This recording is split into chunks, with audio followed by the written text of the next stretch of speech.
মই টেলিভিশনে হোক সভা সমিতি হোক খুব খোলাখুলিকে কথা কৈ ভাল পাওঁ আৰু এই মুহূৰ্তটো ইয়াত খুব চমুকৈ যেকেইটা মই কথা ক'ব বিচাৰিছো মোৰ বিবেকে যেকেইটা কথা ক'বলৈ ইয়াত অনুমতি দিছে সেই তেনেকুৱা দুটামান কথা কৈ মই মোৰ দায়িত্বটোৰ মুক্তি পাম প্ৰথম কথা যে আজিৰ পৰা ৩৬ বছৰৰ পূৰ্বে ১৯৮৮ চনত যি কেইজন আহোম জনগোষ্ঠীৰ মহান মনীষীয়ে এই সদৌ টাই আহোম ছাত্ৰ সন্থা জন্ম দিছিল প্ৰতিষ্ঠা কৰাৰ সপোন দেখিছিল প্ৰতিষ্ঠাপক সম্পাদক ইয়াতে আছে তেখেতৰ পৰা আৰম্ভ কৰি প্ৰতিষ্ঠাপক সভাপতি প্ৰমোদ বৰুৱালৈকে মই সকলো সেই সময়ৰ নেতৃত্বক অন্তৰৰ পৰা শ্ৰদ্ধা জনাইছো আৰু মই তেখেতসকলক সেলুট জনাইছো এই কাৰণেই যে অসমৰ বিভিন্ন জাতি জনগোষ্ঠীৰে ভৰপূৰ এই ক্ষুদ্ৰ অসমখনত একেবাৰে শেষত গঠন হোৱা জনগোষ্ঠীয় ছাত্ৰ সংগঠনটোৱে আছিল এই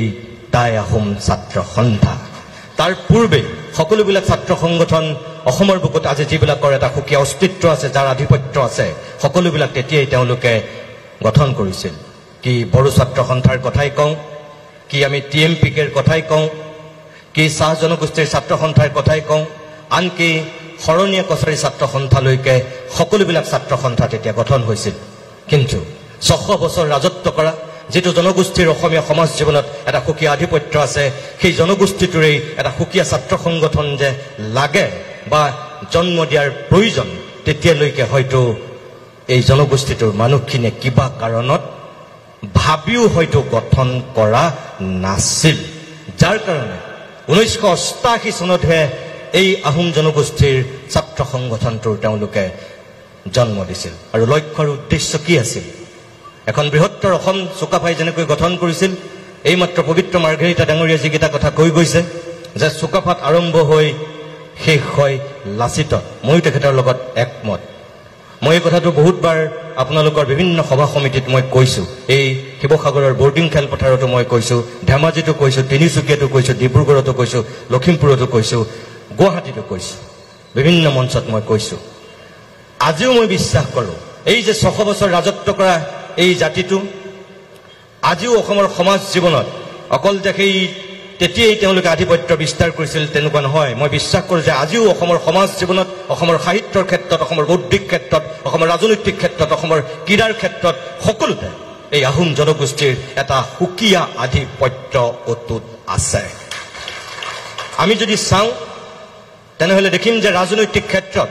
যেনেকৈ তৰুণ গগৈ ডাঙৰীয়াই সৰ্বাধিক সময়ৰ অসমৰ মুখ্যমন্ত্ৰীৰ আসন অলংকিত কৰা অভিলেখ সৃষ্টি কৰি থৈ গৈছে তেনেকৈ অসমৰ প্ৰথমখন বিশ্ববিদ্যালয়ৰ প্ৰথমগৰাকী উপাচাৰ্য এই জনগোষ্ঠীটোৰেই কৃষ্ণকান্ত সন্দিকৈয়ে শুৱনি কৰিছিল ঠিক একেধৰণে অসম সাহিত্য সভাৰ প্ৰথমগৰাকী সভাপতি পদ্মনাথ গোহাঁই বৰুৱাও এই জনগোষ্ঠীটোৰেই অন্যতম উত্তৰসূৰী আছিল ঠিক একেধৰণে এতিয়াও সিদিনাখনলৈকে অসমৰ বৌদ্ধিক জগতত এটা সুকীয়া আসন অধিকাৰ কৰি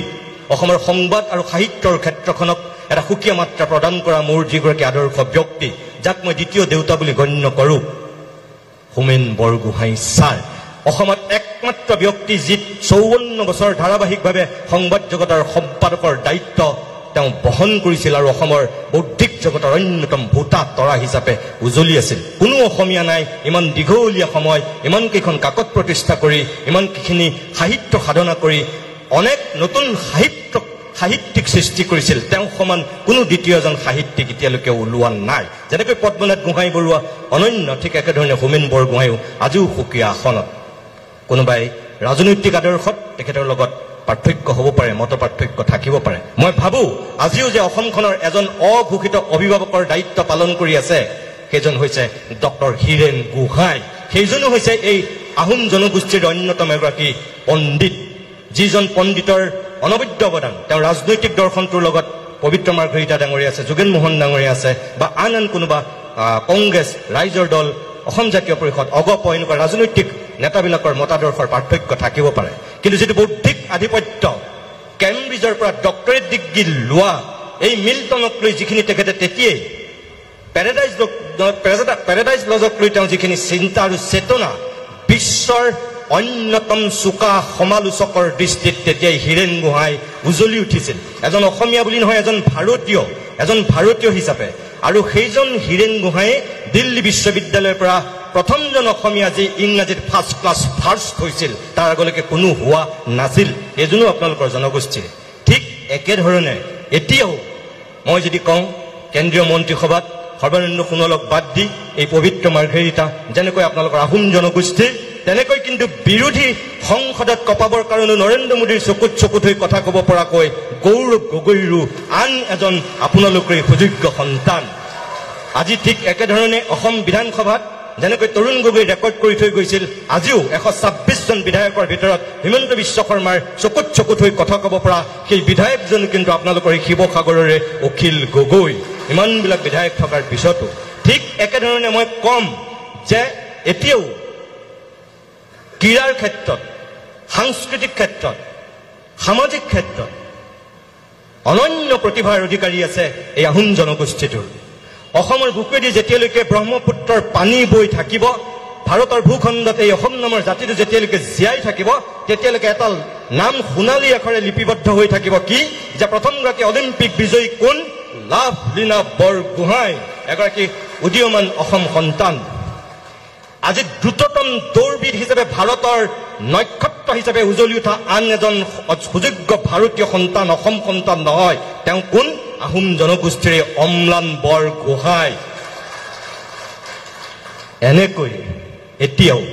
এই জনগোষ্ঠীটোৰ বহুত প্ৰতিভা আছে ভীমকান্ত বৰগোহাঁইৰ পৰা আৰম্ভ কৰি ডম্বৰুধৰ গগৈলৈকে লীলাধৰ গগৈৰ পৰা আৰম্ভ কৰি এতিয়াও প্ৰেমথী গোহাঁই বৰুৱালৈকে আৰম্ভ কৰি অনেক সাহিত্যিকে এতিয়াও অসমৰ সাহিত্য জগতখন সমৃদ্ধিশালী কৰি আছে মই বহুতৰ নাম ল'ব পাৰোঁ মোৰ মুখৰ আগত যাৰ এই মুহূৰ্তত নাম আহিছে মই তেওঁহে লৈছোঁ ৰাজদীপ বাইলুং বৰুৱা অসমৰ টেলিভিছনৰ অন্যতম এজন এতিয়া জ্যেষ্ঠ সাংবাদিক আপোনালোকৰ এই যে সকলো ক্ষেত্ৰত ক্ৰীড়া ৰাজনীতি সমাজ সংস্কৃতি সকলোতে যে এই এটা দপদপাই আছে এই যে বিপিন চাউদাঙৰ পৰা এই যে আচুৰ্য বৰপাত্ৰলৈকে এই যে সকলো মানুহখিনি এই জনগোষ্ঠীটোৰ ক'ত নাই তাৰমানে এই আহোম জনগোষ্ঠীৰ মানুহৰ আধিপত্য মই ভাবোঁ যে উঠি অহা প্ৰজন্মক এই প্ৰতিষ্ঠা দিৱসত আপোনালোকে এই কথাবিলাকো তেওঁলোকৰ মাজত বিলাই দিয়ক উঠি অহা প্ৰজন্মক এই কাৰণেই বিলাই দিয়ক যে মই বিশ্বাস কৰোঁ যে পৃথিৱীৰ বুকুত এটা জাতি যদি জাতি হিচাপে জীয়াই থাকিব লাগে সেই জাতিটোৰ তিনিটা উপাদান সদায় থাকিব লাগিবই য'তেই নাথাকক যিমানেই তেওঁলোক সংখ্যাৰ ফালৰ পৰা বৃহৎ নহওক কিয় যদি সেই তিনিটা উপাদান ক'ৰবাত ঘূণে ধৰে সেই জাতিটো পৃথিৱীৰ বুকুত জাতি হিচাপে জীয়াই থকাটো বৰ কঠিন এক ভাষা দুই নিজস্ব সংস্কৃতি আৰু তিনি এক উচ্চ মানৰ সাহিত্য এই তিনিটা উপাদান অবিহনে এটা পৃথিৱীৰ বুকুত জাতি কেতিয়াও জাতি হিচাপে জীয়াই থাকিব নোৱাৰে এটা সময়ত সংস্কৃত ভাষা আছিল গোটেই ভাৰতবৰ্ষৰ যদি আধিপত্য বিস্তাৰ কৰা এই অসম ভূখণ্ডটো সংস্কৃততেই সাহিত্য চৰ্চা কৰিছিল তাৰপিছত সংস্কৃতৰ পিছত কোনটো ভাষাই আধিপত্য লাভ কৰিছিল এই আহোম জনগোষ্ঠীৰ অন্যতম টাই ভাষা আছিল শক্তিশালী ভাষা এতিয়া না সংস্কৃত আছে না আজি টাই ভাষা আছে শংকৰদেৱৰ আগত আমি যদি চাওঁ আৰু শংকৰদেৱৰ পিছত আমি যদি চাওঁ এই দুয়োটা ভাষাৰ এতিয়া বিপৰ্যয় কিন্তু যেটা আজি অসমীয়া ভাষা এই ভাষাটো অকল আমাৰ মুখেৰে কৈ থাকিলেই জীয়াই থাকিব নেকি উন্নত মানৰ সাহিত্য সৃষ্টি হ'ব লাগিব অৰ্থাৎ এই আহোম জনগোষ্ঠীটোৰ টাই ভাষা টাই সংস্কৃতিৰ পৰা আৰম্ভ কৰি অসমীয়া সমাজ জীৱনৰ যেটো আধিপত্য সেইটো অটুট ৰাখিবৰ কাৰণে এনেধৰণৰ কিছু বৌদ্ধিক চেতনা সমৃদ্ধ কাম আপোনালোকে কৰিব লাগিব আৰু যেটো হয়তো এই টাই আহোম ছাত্ৰ সন্থাই কৰি আহিছে ইয়াত কি লিখা আছে মই একো নাজানো মই এটাই শেষত আশা কৰিম যে বৌদ্ধিক চেতনা সমৃদ্ধ কৰিব পৰাকৈ মানুহক মানুহ কৰি ৰাখিব পৰাকৈ সমাজ এখনক সমাজ কৰি ৰাখিব পৰাকৈ যিখিনি ইয়াত লিখা প্ৰকাশ হৈছে কবিতা গল্প বা নিবন্ধ বিভিন্ন ধৰণৰ ভিন্ন ধৰ্মী ৰচনা এই সকলোৱে আপোনালোকৰ মন আৰু মগজুক আহ্লাদিত কৰক চিন্তাৰ খোৰাক যোগাওক মই আশা কৰিম এই 315 পৃষ্ঠাতকৈ বেছি এখন মাত্ৰ স্মৰণিকা নহয় আপোনালোকে সদায় মনত ৰাখিব ইয়াত থকা যোগেন মোহন পবিত্ৰ মাৰ্ঘেৰিটা বসন্ত গগৈৰ পৰা আৰম্ভ কৰি ৰাজদীপ বাইলুং বৰুৱালৈকে সকলোবিলাক এদিন মৰি ভূত হ'ব তেওঁলোকৰ হাড়ত দুবৰি গজিব আপোনালোকবিলাকেও ইয়াতো কোনোবা এদিন গুচি যাব, কিন্তু আপোনালোকৰ ঘৰবিলাকত এখেতসকলৰ ঘৰবিলাকত কি থাকি যাব? এইখন কেতিয়াও নমৰে, এইখন সদায় থাকি যাব। এইখন এখন সময়ৰ দলিল। আজি যদি কোনোবাই আজিৰ প্ৰায় 50 বছৰৰ পিছত, আজিৰ প্ৰায় 100 বছৰৰ পিছত যদি কোনোবাই টাই আহোম ছাত্ৰ সন্থাৰ সন্দৰ্ভত কিবা জানিব বিচাৰে, জনগোষ্ঠীটোৰ সন্দৰ্ভত যদি কোনোবাই অনুসন্ধিৎসু মনেৰে গৱেষণা কৰিব বিচাৰে, মই ভাবোঁ আজিৰ প্ৰায় 50 বছৰৰ পিছত আপোনালোক কোনো নাথাকিলেও এইখন থাকি যাব, যিখন উঠি অহা প্ৰজন্মৰ কাৰণে হাত পুথি হ'ব। ইয়াত লিখা চেতনা সমৃদ্ধ লিখনিখিনি, ইয়াত কাৰোবাৰ চিন্তা যিখিনি ইয়াত গভীৰভাৱে প্ৰকাশ হৈছে, এইখিনিয়ে সেই সময়ৰ আজিৰ এই 2024 চনটোক জানিবৰ কাৰণে, একবিংশ শতিকাৰ এই প্ৰথম 2টা বা 3টা দশক জানিবৰ কাৰণে আজিৰ প্ৰায় 100 বছৰৰ পিছতো এইখন হ'ব পাৰে অনন্য দলিল, সময়ৰ বুৰঞ্জী। আনুষ্ঠানিকভাৱে মই সম্পাদক এনামুদ্দিন আহমেদ ডাঙৰীয়াক অভিনন্দন জনাইছোঁ আৰু আশা কৰিছোঁ যিখিনি কষ্ট, শ্ৰম, ত্যাগ স্বীকাৰ কৰি ইতিহাসে পৰশা ৰংপুৰ আজি প্ৰকাশ কৰা হৈছে, আপুনি সফল হওক। আৰু আপোনালোক সকলোকে পুনৰবাৰ বহুত বহুত ধন্যবাদ আৰু অভিনন্দন জনাই আনুষ্ঠানিকভাৱে ইতিহাসে পৰশা ৰংপুৰ উন্মোচন কৰা বুলি ঘোষণা কৰি মই মোৰ দুআষাৰ সামৰণি মাৰিছোঁ। নমস্কাৰ। ইতিমধ্যে আপোনালোকক শুনিবলৈ পালে যে নিতুমণি শইকীয়া ডাঙৰীয়াৰ এটা অনুষ্ঠানৰ বক্তব্য কি তেনেদৰে কৈ গ'ল বহুখিনি কথা হিমন্ত বিশ্ব শৰ্মা ডাঙৰীয়াৰ লগতে অখিল গগৈ ডাঙৰীয়া আৰু গৌৰৱ গগৈ ডাঙৰীয়াৰ বিষয়ে বহুতো মন্তব্য প্ৰকাশ কৰিছে। তেওঁ এজন স্পষ্টবাদী সাংবাদিকৰ লগতে এজন ভাল মনৰ মানুহ। অনুষ্ঠানটো শেষলৈকে চালে আৰু অনুষ্ঠানটো চাই ভাল পালে বুলি আশা কৰিছোঁ আপোনালোকে